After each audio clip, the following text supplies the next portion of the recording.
Hello বন্ধুরা, আজকে বানাবো বলেন তো কি? দই পরোটা। তাই প্রথমে ময়দা নিয়ে নিলাম 3 কাপ। তারপর পরিমাণ মতো চিনি দিয়ে দেব, তারপর লবণ দিয়ে দিলাম, তারপর একটু মিশিয়ে নেব ভালো করে।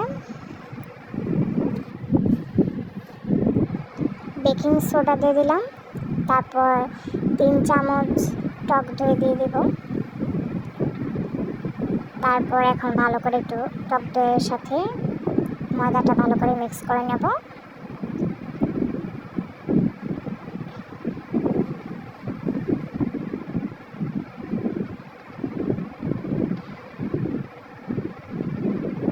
তারপরে এখন একটু সয়াবিন তেল দিয়ে দিলাম, আপনারা চাইলে বাটারও দিতে পারেন।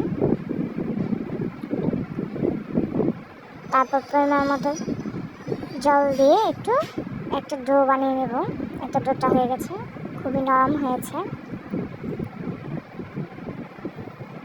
এখন 1 ঘন্টার জন্য রেস্টে রেখে দেব। 1 ঘন্টা পর চলে আসলাম, দেখুন ডোটা এখনও সফট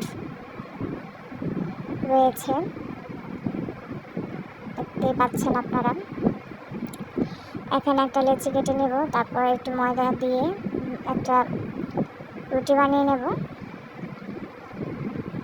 রুটিটা বানানো হয়ে গেছে, এখন উপর থেকে একটু তেল ব্রাশ করে নিলাম, তারপর একটু ময়দা দিয়ে দিব উপর থেকে, দিয়ে একটা এখন রোল আকারে করে নেব। রোল আকার করে তারপর আবার বেলে নেব। একটু বেলা হয়ে গেছে, এখন বাসতে চলে আসলাম। এপিট ওপিট বেজে নেব। এই পরোটাটা খুবই অসাধারণ লাগে খেতে। চিকেনের সাথে তো আরও বেশি মজা লাগে, আপনারাও ট্রাই করে দেখতে পারেন। এপিট ওপিট একটু ভেজে তারপর উপর থেকে তেল দিয়ে দেব। তেল দিয়ে লাল লাল করে উপর থেকে এপিট ওপিট করে ভেজে নেব।